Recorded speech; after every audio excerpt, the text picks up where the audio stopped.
Magandang umaga, tanghali, hapon o gabi po muli sa inyo. Ang salitang Sabat ay nangangahulugang magpahinga.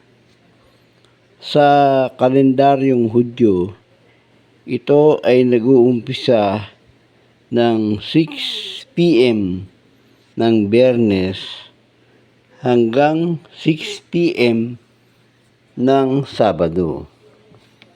Ang batas na ito na magpahinga tuwing Sabado ay kasama sa 10 utos sa bansang Israel.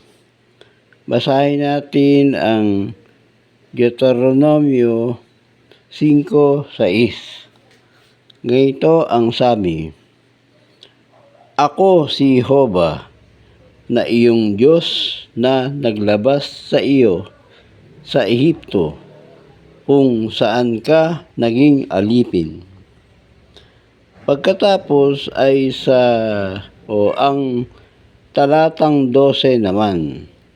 Ganito ang sabi, "Sundin mo ang batas sa Sabat at panatilihin itong banal, gaya ng iniutos sa iyo ni Jehovah na iyong Diyos."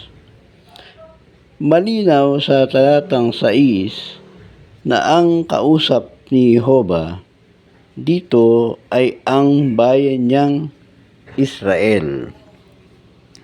At sa talatang 12 ay ibinigay niya ang batas tungkol sa Sabat hanggang sa talatang 15. Hindi ko na itutuloy ang pagbasa dahil masyadong mahaba. Ituloy nyo na lang sa inyong mga Biblia. Malinaw sa talatang 6 na ang batas tungkol sa Sabat kasama ang iba pang mga batas ay hindi para sa ibang mga bansa. Halimbawa ay sa Ehipto, Babylonia, Assyria, Gresya, at sa iba pang mga bansa. Ito ay tipan o kasunduan sa pagitan ng bansang Israel lamang at ng Diyos na si Jehovah. Basahin natin ang Deuteronomio 5:3. Ganito ang sabi, "Nakipagtipan si Jehovah hindi sa mga ninuno natin, kundi sa atin mismo na mga buhay ngayon." Basahin din natin ang Exodo 19:5. "Ngayon, kung susundin ninyo ang lahat ng sinasabi at iingatan ang aking tipan, kayo ay magiging espesyal na pag-aari ko mula sa lahat ng bayan, dahil ang buong lupa ay akin." Pero nang tanggihan ng Israel at ng mga Hudyo si Jesus bilang Kristo at bilang sinugo ni Jehovah, pumili na ng bagong bayan ang Diyos. Basahin natin ang Gawa 15:14.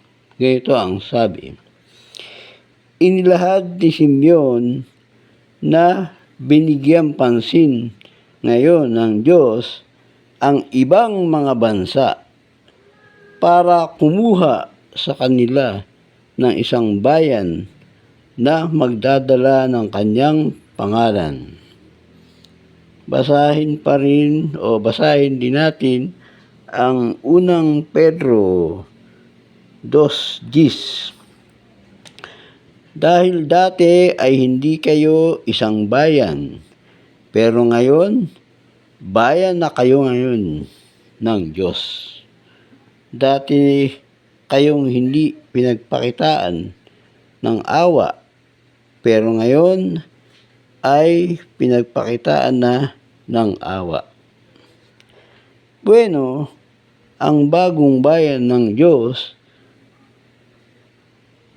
ay ang mga tagasunod ni Kristo o ang mga Kristiyano na magmumula sa iba't ibang bansa sa buong mundo. Kaya ang mga Kristiyano ba ay dapat pang sumunod sa lumang tipan na para lamang sa bansang Israel? Hindi nga. Dahil pinalaya na tayo sa mga kautusang ibinigay kay Moises para sa bansang Israel. Basahin natin ang Roma 7:6. Ganito ang sabi, pero malaya na tayo sa kautusan dahil wala na itong kontrol sa atin. Kaya dapat na maging alipin na tayo ng Espiritu at hindi ng nakasulat na batas, gaya noon. Kaya malinaw na ang mga Kristiyano ay hindi na kailangan o obligadong sumunod sa 10 utos at sa iba pang mga batas para sa Israel. Kasama na ang batas tungkol sa Sabat at pati na ang pagbabawal sa ilang mga pagkain. Basahin natin sa Kolosas 2:16. Ganito ang sabi, kaya huwag ninyong hayaan ang sinuman na hatulan kayo dahil sa pagkain at pag-inom o pagdiriwang ng mga kapistahan, bagong buwan o sabat man. Kung tungkol sa mga pagbabawal sa mga pagkain, si Apostol Pedro ay ayaw ding kumain ng mga pagkain na ipinagbabawal sa mga Hudyo at sa Israelita. Pero si Pedro ay itinama o itinuwid ng Panginoon sa kanyang maling paniniwala na ang pagkain kanyang nakikita ay ipinagbabawal pang kainin. Ang mga pagkain ito ay pwede nang kainin dahil ito ay nilinis na ng Diyos. Basahin natin sa Gawa 10, talatang 10 hanggang 15. Ganito ang sabi, pero nagutom siya ng husto at gusto niyang kumain. Habang pinaghahanda siya ng pagkain, nakakita siya ng isang pangitain. Nakita niyang bumukas ang langit at ibinaba sa lupa ang isang tulad ng malaking telang lino at nakabitin sa 4 na dulo nito. At nasa loob nito ang iba't ibang klase ng hayop na 4 ang paa at mga reptilya sa lupa at mga ibon sa langit. At sinabi ng tinig, tumayo ka, Pedro, magkatay ka at kumain. Pero sinabi ni Pedro, hindi ko kaya o hindi ko pa kaya, Panginoon, dahil kahit kailan, hindi pa ako kumain ng kahit ano mang marumi at ipinagbabawal. Muling nagsalita ang tinig, huwag mo nang tawaging marumi ang mga bagay na nilinis na ng Diyos. Kaya ang dating mga pinagbabawal na pagkain sa mga Israelita ay pwede na nilang kainin. Dahil una, ang mga Israelita ay pinalaya na sa mga kautusan na ibinigay sa pamamagitan ni Moises.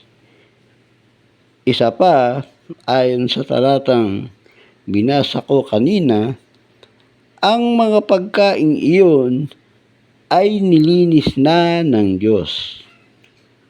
Ganito pa ang sinabi sa Biblia sa Bagong Tipan tungkol sa mga pagkain. Basahin natin sa unang Korinto 10:25 at 26. Ganito ang sabi, kainin ninyo ang anumang ibinebenta sa pamilihan ng karne nang hindi nagtatanong dahil sa inyong konsyensya. Dahil kay Jehova ang lupa at ang lahat ng narito. Kaya malinaw na ang mga Kristiyano ay malaya ng mamili kung ano ang gusto nilang kainin. Higit sa lahat, ang mga Kristiyano ay hindi na obligadong sundin ang 10 utos, kasama, siyempre, ang batas tungkol sa Sabat at iba pang mga kautusan na ibinigay ng Diyos sa pamamagitan ni Moises. Pero ibig bang sabihin nito na wala na tayong kailangang sundin na mga batas o kautusan? Hindi nga. Dahil bilang mga Kristiyano ay dapat naman tayong sumunod sa mga kautusan at payo ni Kristo at ng mga apostol. Ano ba ang ilan sa mga utos na yon o na ito? Una, dapat mong ibigin ang Diyos mong si Jehova ng buong puso mo at ng buong kaluluwa mo at ng buong pag-iisip mo. Pangalawa, dapat mong ibigin ang iyong kapwa na gaya ng iyong sarili. Umiwas sa mga Diyos-Diyosan at sa dugo. Umiwas sa paggawa ng immoral. Pakibasa nyo na lang sa inyong mga Biblia ang Mateo 22:37 hanggang 39. Gawa 15:29. Unang Korinto 6:9 at 10. Efeso 5:3 at 4. Galacia 5:19 hanggang 21. Kaya dapat tayong magpasalamat na ang Diyos ng Israel, si Jehova, ay kumuha ng mga tao sa iba't ibang bansa para maging kanyang bagong bayan. Ito nga ay ang mga Kristiyano na hindi na kailangang sumunod sa mga kautosang ipinatupad sa bansang Israel. Kaya ang dapat sundin ng mga Kristiyano ay ang mga kautusan ni Kristo at ng mga apostol. Ito po muli si Ka Jesus. Maraming salamat.